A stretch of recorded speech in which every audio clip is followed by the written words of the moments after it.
The Galactic Assembly had watched humanity for almost 100 years. Since the first meeting between humans and the Valorian trade ships in the year 2147, humans had built a strange reputation among the stars.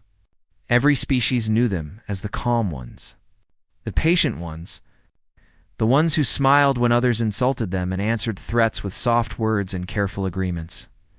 Ambassador Daniel Harper stood at the main stage of the assembly hall on Nexus Station. His hands were folded behind his back as the Kathrani delegate shouted accusations about Earth's colonies. 1,200 representatives from 400 different species watched as Harper simply nodded his head. He took notes on his tablet. He promised to look into the concerns through the proper systems. They have no fire in them, the Valorian ambassador whispered to his assistant. How did such a weak species ever survive on their own planet? This was the question many species asked about humans. They seemed so gentle, so willing to back down from fights, so eager to find peaceful solutions even when other species pushed them hard. The Kathrani had insulted human honor for decades. The Dreth hegemony had taken human trade routes without asking. The Vorn Collective had killed human merchants and called it an accident. Every time. Humans responded with words instead of weapons. What the galaxy did not understand was simple. Humanity had learned through thousands of years of terrible history that anger was a weapon best kept hidden. Every human who traveled among the stars carried memories passed down from their ancestors. Memories of wars that killed millions. Memories of weapons that burned entire cities in seconds. Memories of what humans could come when they stopped controlling themselves. They had seen the monster that lived inside their species. They had decided long ago to keep that monster locked away, so they held on. They smiled. They negotiated. They let other species believe they were weak. Commander, Lisa Martinez received the emergency signal 3 days before the Assembly's yearly meeting. She was the captain of the deep space ship Endeavour, one of humanity's finest exploration vessels. The signal came from a human colony on a distant world called New Haven. The colony had gone quiet. No messages. No responses to calls. Nothing. Martinez changed her ship's direction without waiting for orders. Something in her gut told her this was serious. How far? She asked her navigation officer. 16 hours at maximum speed, Lieutenant Chris Palmer answered. Make it 12, Martinez said. Back on Earth. Secretary General Kevin Price sat in his office reading intelligence reports. The old man had served humanity for 40 years. First as a soldier, then as a diplomat, now as the leader of Earth's government. He had seen many threats come and go. But these reports made him feel cold inside. The Dreth hegemony had been growing for decades. They were a warrior species, proud and violent. They believed that strength was the only thing that mattered in the universe. For years, they had expanded their territory by taking it from weaker species. But they had always stopped at the edge of human space. The reports suggested that was about to change. How long have we kept the peace? Price asked his advisor, a young woman named Amy Grant. She checked her records. 87 years since our last real fight. Price turned to look out his window. Below him stretched the rebuilt cities of Earth. Beautiful towers of glass and steel stood, where bombs had fallen centuries ago. Parks grew where battlefields had once been soaked with blood. Every building was a promise that humanity had made to itself. A promise to be better, to control the darkness inside them. I hope we can make it to 88, Price said quietly. Amy watched her leader's face. She had never seen him look so worried. On Nexus Station, Ambassador Harper finished his meeting with the Kathrani delegate. As always, he had been patient and polite. He had agreed to review their complaints. He had promised nothing but given them the feeling that Earth cared about their concerns. His aide, Katie Brooks, met him in the hallway outside the assembly chamber. Sir? You have a message from the Secretary General? She said. Harper took the tablet from her hands. His eyes moved quickly across the words. Then he read them again, slower this time. Is everything all right? Katie asked. Harper did not answer immediately. He was thinking about his daughter, who lived on one of Earth's colony worlds. He was thinking about his grandchildren, who had never known war. He was thinking about all the years he had spent building peace, word by careful word. "Schedule a call with Earth," he finally said. "Highest priority." Katie nodded and hurried away. Harper stood alone in the hallway for a long moment. Around him, aliens from dozens of species walked past, going about their business. None of them looked at the human ambassador twice. To them, he was just another boring diplomat from that boring, peaceful species. Harper wondered how long that peace would last. The Dreth High Warlord sat on his throne in the command center of his flagship.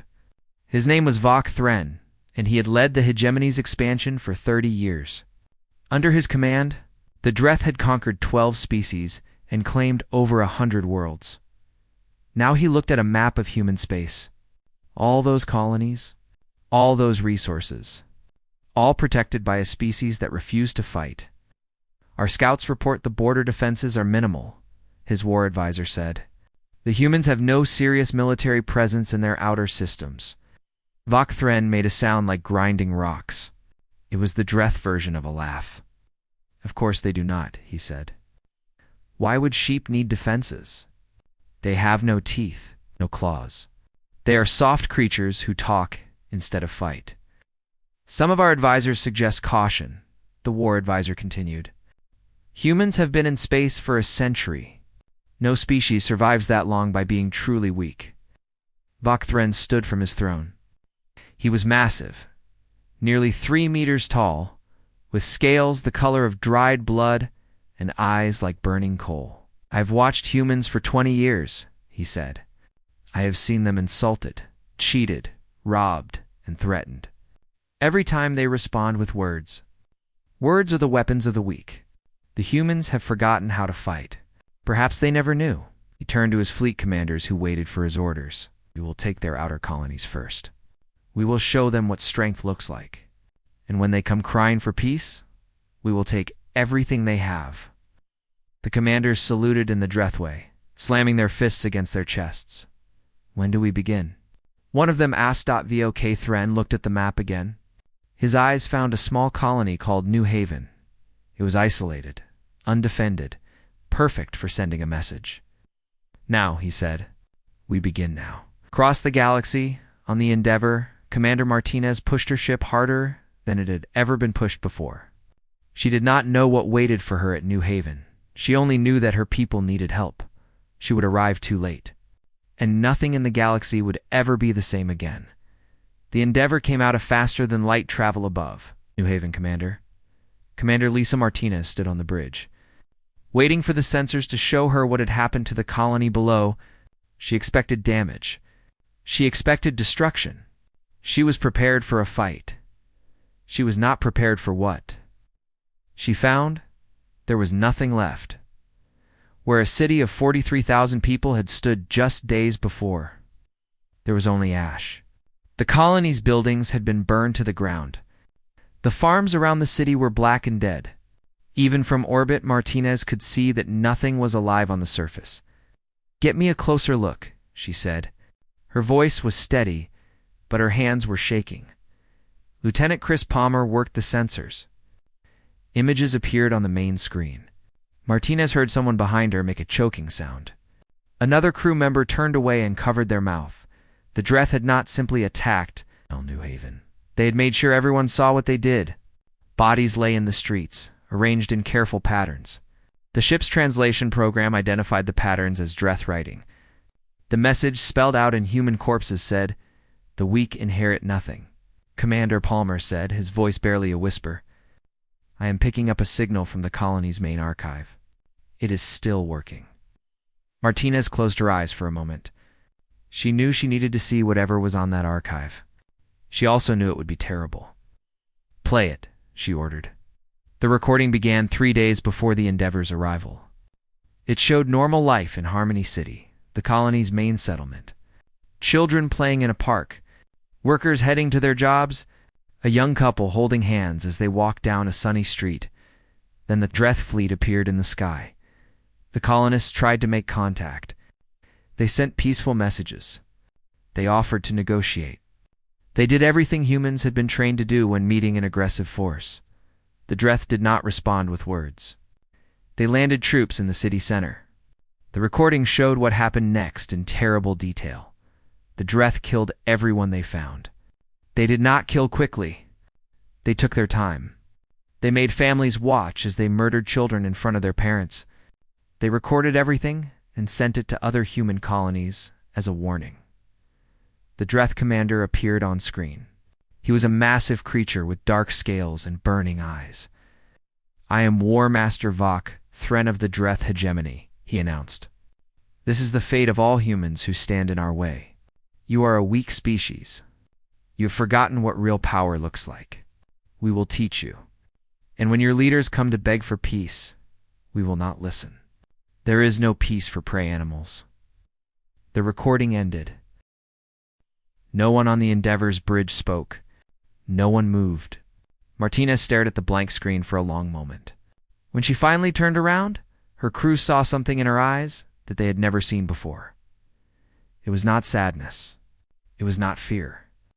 It was something old and dark and terrible, something that had been sleeping inside humanity for generations. "Send this recording to Earth Command," Martinez said. Her voice was flat and cold. "Tell them what happened here. Tell them everything." On Nexus Station, Ambassador Daniel Harper received the news during a routine meeting with the Valorian Trade Minister. His aide, Katie Brooks, walked into the room with a pale face and shaking hands. She handed him a data tablet without speaking. Harper read the report. He read it again. He looked at the images from New Haven. He watched the recording of Vok Thren murdering children and laughing about it. The Valorian Trade Minister noticed the change in the human's face. He had worked with Harper for years. He had always found the human to be pleasant and boring, like all of his species. Now the Valorian felt something he had not felt in a long time. "Fear, Ambassador?" he asked carefully. "Is something wrong?" Harper looked up from the tablet. His eyes had changed. They were the same color as before, but something behind them was different. It was like looking into a deep well and seeing fire at the bottom. "I need to speak with my government," Harper said quietly. "Please excuse me." He walked out of the meeting room without another word. The Valorian sat alone, wondering what could make a human look like that. The emergency meeting of Earth's United Council lasted for hours. Leaders from every nation on Earth and every human colony attended. They watched the recording from New Haven together. Many of them cried. Some of them screamed. All of them felt the same thing rising inside them. Secretary General Kevin Price stood at the front of the council chamber when the recording ended. He was an old man who had spent his life trying to keep humanity peaceful. He had believed, truly believed, that humans had moved past their violent history. Looking at the faces of his people now, he knew that belief had been a comfortable lie. "We have a choice to make," Price said. "We can do what we have always done. We can send diplomats. We can file complaints with the Galactic Assembly. We can trust that the other species will help us." He paused. The room was completely silent. "Or we can remember who we are." Nobody spoke. Nobody needed to. The vote was unanimous. When the meeting ended, a single message was sent to every human ship, colony, and station in the galaxy. It was written in Latin, a dead language from Earth's ancient past. But every human knew what those words meant. Every human child learned them in school as a warning about what their ancestors had been capable of. The message said, "Bellum Romanum." Almanat. It meant total war. It meant no mercy. It meant no surrender. It meant no rules. It meant the monster inside humanity was finally being set free, in his palace on the Dreth homeworld. Vok Thren received reports that human diplomats across the galaxy had left their posts. Human ships were moving toward Earth. Human colonies were going quiet. "They are running," he told his advisors, "like frightened animals. Soon they will come begging for peace, and I will spit in their faces." His advisors nodded and agreed with him. None of them wondered why a frightened species would be gathering together instead of scattering. None of them wondered why humans had suddenly stopped talking. None of them understood what was coming. On the Endeavor, Commander Martinez received the Bellum Romanum order. She read it once, then turned to her crew. "Set course for Earth," she said. "Best possible speed." What are our orders? Palmer asked. Martinez thought about the recording from New Haven. She thought about the children arranged in patterns on the ground. She thought about 87 years of peace and patience and letting other species believe humans were weak. Our orders are simple, she said. We are going to war. Real war. The kind our ancestors fought. The kind we promised ourselves we would never fight again. She looked out at the stars through the bridge's main window. The Dreth wanted to see what humans are really like. They are about to find out. The Galactic Assembly called an emergency meeting when human delegations across known space disappeared overnight. Every human diplomat, every trade representative, every scientist working on shared projects simply packed up and left. For the first time in almost 100 years, humanity had nothing to say to the rest of the galaxy. High Coordinator Vex of the Kathrani Dominion stood before the assembled representatives. He had spent 30 years mocking humans for their weakness. Now he felt something uncomfortable growing in his stomach. What are they doing? He demanded. Where have they gone? Nobody had an answer. The Valorian ambassador tried to contact his human friends. His messages went unanswered. The Terani Science Council sent requests for information to Earth. They received nothing back. Even the Dreth hegemony, who had started this crisis, found themselves talking to empty space. Humanity had gone silent. And somehow, that silence was more frightening than any words could be. 3 weeks passed. The Dreth War fleet moved through human space without meeting any resistance. They captured 17 systems along the border. Every human colony they approached was empty when they arrived. The people were gone. The buildings were stripped of anything useful. Only silent, abandoned structures remained. Vok Thren sat on his throne and laughed at the reports. They flee like animals, he announced to his war council. They run from us without even trying to fight. I told you they were weak. I told you they had no courage. His commanders agreed with him. They celebrated their easy victories. They made plans to push deeper into human territory and take more colonies. None of them thought to ask. Where the humans had gone, on an abandoned colony called Sierra's Hope, a Dreth scouting party discovered something strange.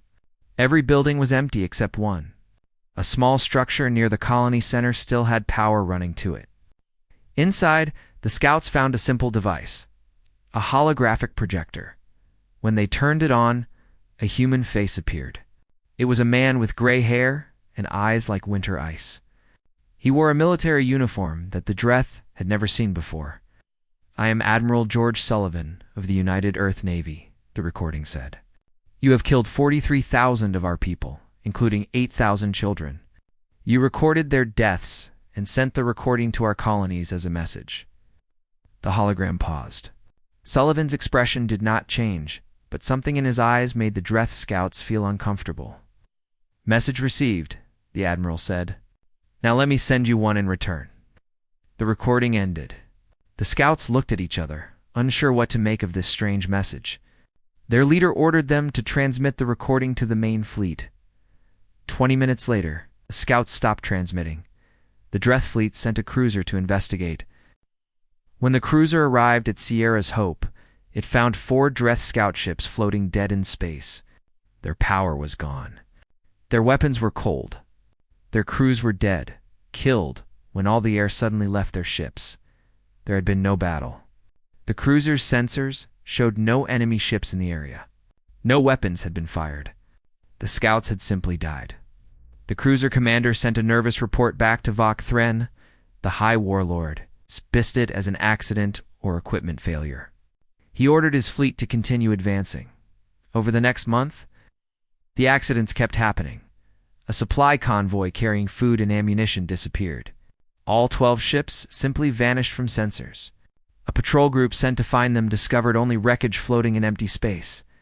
A communications station went offline. When a team arrived to repair it, they found the station destroyed and everyone inside dead. The attackers had come and gone without being seen by any sensors in the system.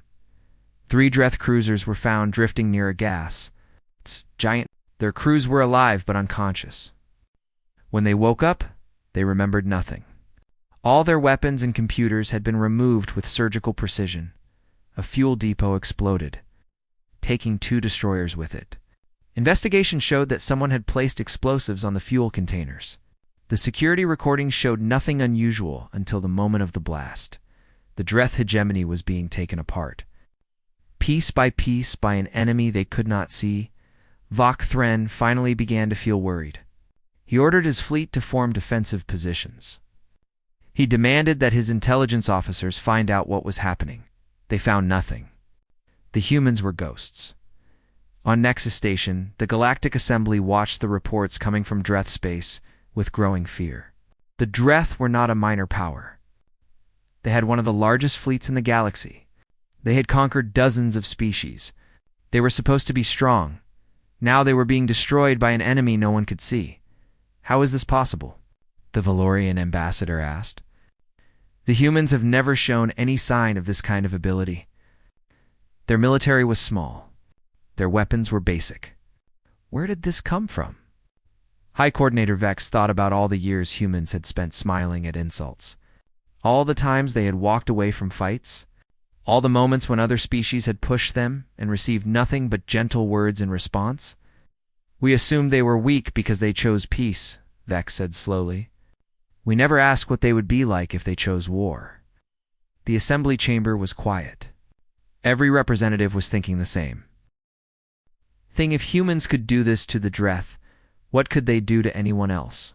In deep space, Admiral Sullivan commanded his fleet from a place the Dreth sensors could not find. The United Earth Navy had spent 87 years preparing for a war they hoped would never come. They had built ships that could move without being detected. They had developed weapons that could strike from impossible distances. They had trained soldiers to fight in ways no other species could imagine. Humans had not forgotten how to fight. They had simply learned to fight smarter. Status report, Sullivan said to his operations officer. Dreth supply lines are cut by 60%, she replied. Their communication network is falling apart. Their forward bases have lost contact with their homeworld. Sullivan nodded. He felt no satisfaction in the destruction he was causing. He felt nothing at all except cold determination. Begin Phase 2, he ordered. I want their fleet blind and starving within the month. The officers around him got to work. Somewhere in the back of Sullivan's mind, a small voice wondered if humanity would ever be able to lock the monster away again after this war was over. He pushed that voice aside. There would be time to worry about that later. First, there was a lesson to teach. Admiral George Sullivan stood on the bridge of the carrier Independence, watching reports flow across his screens. 6 months had passed since the massacre at New Haven. 6 months since humanity had stopped pretending to be peaceful. The galaxy had learned many things about humans during those 6 months. They learned that human warfare was nothing like what other species expected. There were no grand battles between fleets. No honorable challenges between champions. No formal declarations or rules of engagement. Human warfare was quiet. It was patient. It was absolutely terrifying. Captain Maria Vasquez led a squadron of stealth frigates behind Dreth lines. Her ships were invisible to every sensor the Dreth possessed. She did not attack military targets. She attacked the things that made war possible. Fuel depots burned in the night. Food storage facilities disappeared in silent explosions. Water treatment plants stopped working for no apparent reason. The Dreth military machine began to starve. On the ground, human special forces teams moved like shadows. They did not fight the Dreth soldiers directly. They simply made things stop working. Power stations failed. Weapons factories broke down. Transport systems crashed. The Dreth could not find anyone to blame because there was never anyone to see, Lieutenant. Commander Samuel Hill led the most dangerous mission of the war. His team of 12 soldiers landed on the Dreth homeworld itself. They walked through the capital city in the middle of the night. They passed hundreds of guards. They climbed the walls of Vok Thren's own palace. They killed no one. The next morning, Vok Thren found a small data chip sitting on his personal desk in his private quarters. His guards had seen nothing. His security systems had recorded nothing. Someone had walked into the most protected building on the Dreth homeworld and left without anyone knowing. The High Warlord plugged the chip into his computer with shaking hands. A human face appeared on the screen. It was Admiral Sullivan. "Hi, Warlord," the recording said. "This chip contains detailed information about every military base in your empire, every fleet position, every weapons facility, every strategic weakness your species has. My people gathered this information while walking through your defenses like they were not there." Sullivan's face was calm and cold. "I am giving you one chance. Surrender now. Withdraw from human space. Accept responsibility for New Haven. If you do these things, this war ends today." The recording paused. "If you refuse, we will not stop until the Dreth hegemony no longer exists. This is not a threat. This is not anger talking. This is simply what will happen. We could have killed you all already. We chose not to. That choice will not be offered again." The chip destroyed itself after the message ended. Burning to ash in the computer slot, Vogthren stared at the empty space where the chip had been. For the first time in his life, he felt something he had never experienced before.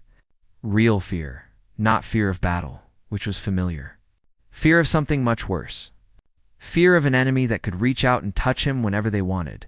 His advisors told him to surrender. His generals told him to negotiate. Even his own family begged him to accept the human terms. Vogthren refused.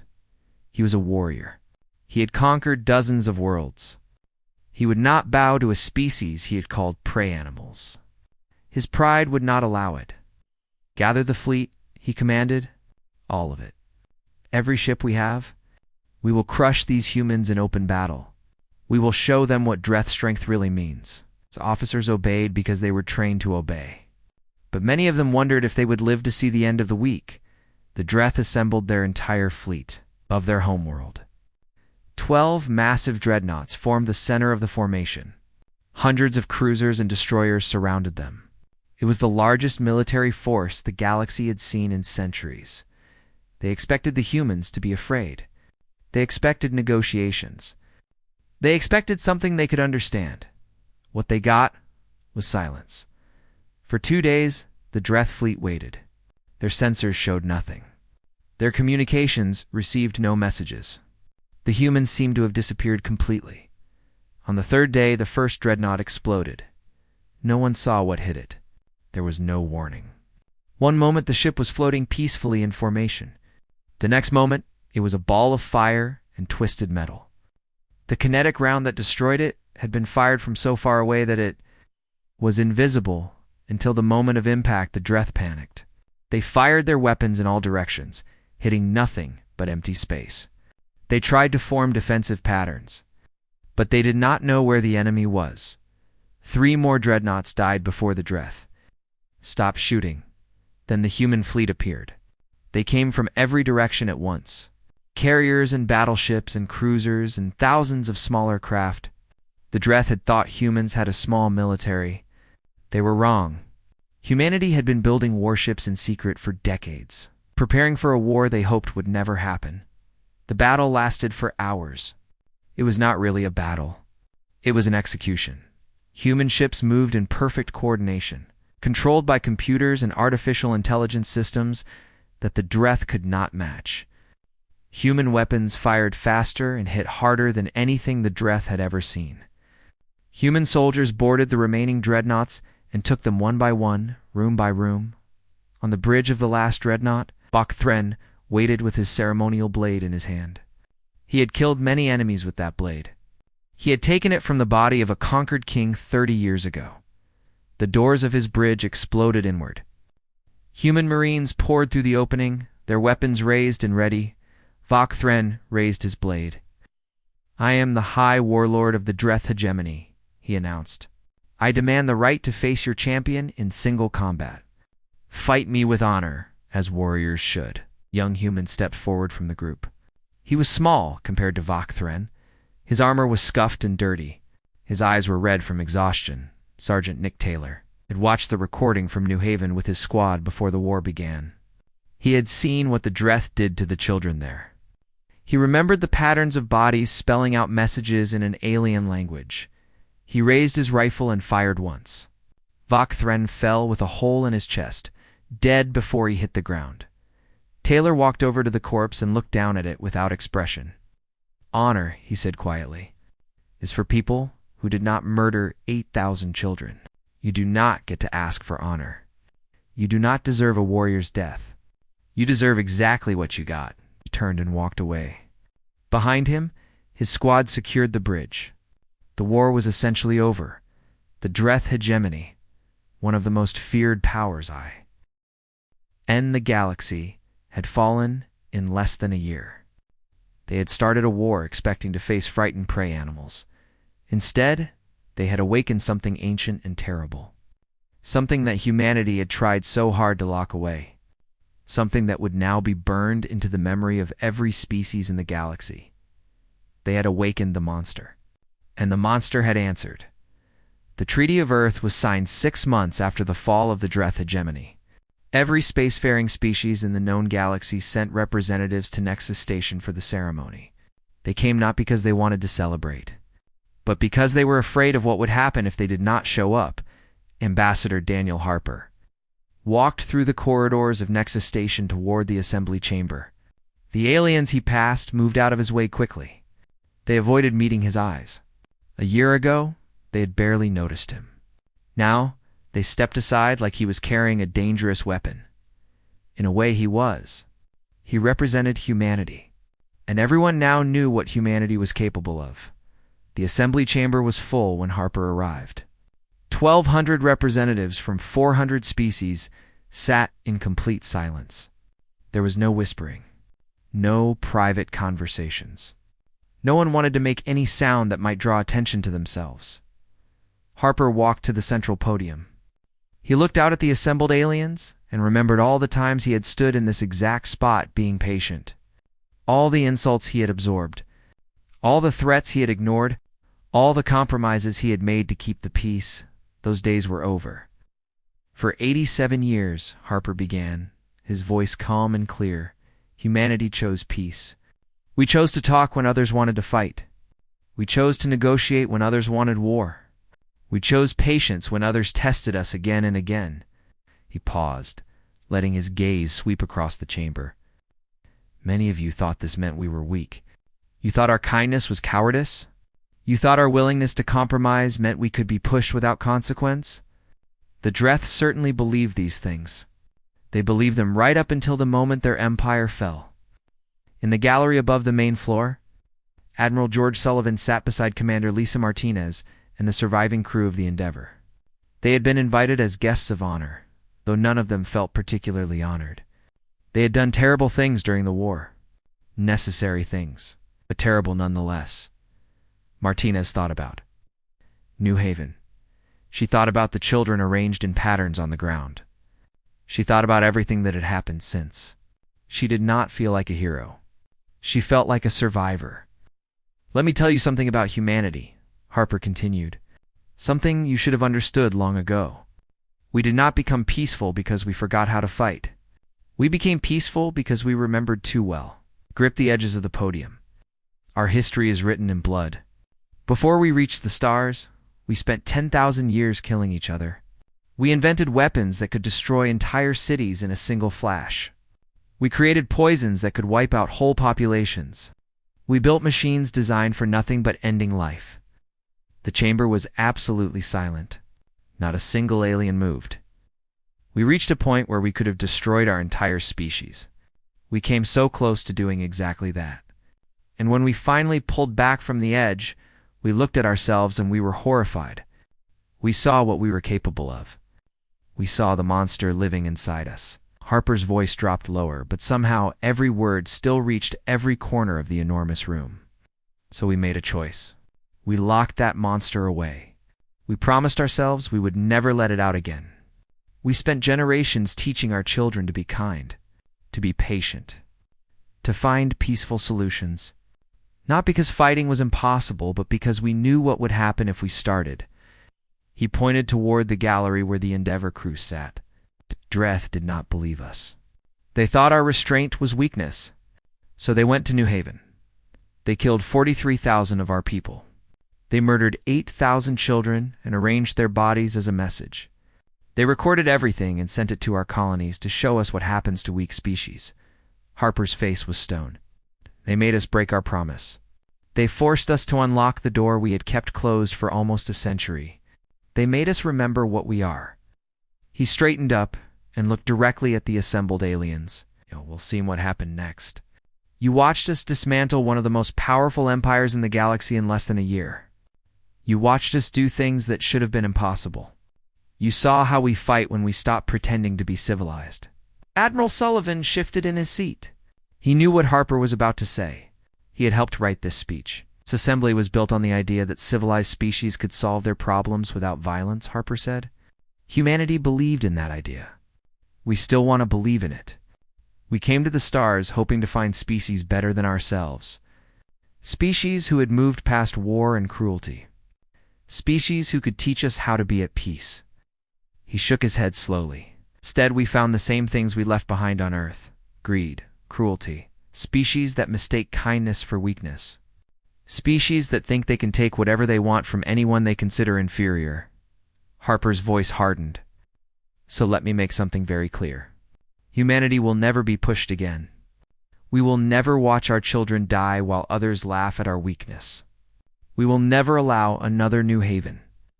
He leaned forward on the podium. If anyone attacks our people, we will not negotiate. We will not file complaints with this assembly. We will not ask for help from other species. We will simply destroy whoever attacked us. Completely. Permanently. The way we destroyed the Dreth, the Valorian ambassador, who had once mocked human passivity, found that he could not meet Harper's eyes. This is not anger talking, Harper continued. This is not revenge. This is simply reality. We showed you who we are. We cannot take that back. You now know what happens when humanity stops being patient. He stepped back from the podium. The Dreth wanted to send us a message. They wanted to show us what happens to weak species. Well, we sent a message back, and now every species in the galaxy has seen it. Harper turned toward the exit. He paused at the door and looked back at the silent assembly. The Dreth forgot something important, he said. They forgot that humans did not survive our homeworld by being gentle. We survived ice ages. We survived plagues. We survived famines. We survived ourselves. We are the children of survivors. When everything else died, we kept going. His eyes moved across the room, meeting the gaze of every species that dared to look at him. Ow. The Dreth made us remember that. They made the whole galaxy watch us remember. And now, no species will ever forget the moment humans' composure finally broke. He walked out of the chamber. The door closed behind him with a soft sound that echoed like thunder in the silence. No one spoke for a very long time, in the centuries that followed. No species ever tested human patience again. Not because they thought humans were weak, but because they had seen what happened when humans stopped pretending to be. The monster was awake now, and everyone knew it. Some nights when the stars were quiet and the galaxy was at peace. Old veterans from the Dreth War would look up at the sky and wonder if humanity would ever be able to lock the monster away again. Most of them doubted it, but they hoped. Because hope was the one thing that had always made humans different from the darkness inside them. Hope, the desperate wish to be better than what they knew they could become. The war was over. The Dreth were gone. And humanity stood among the stars, feared by every species that knew their name. This was not what they had wanted. It was simply what they were, and the galaxy would never forget it.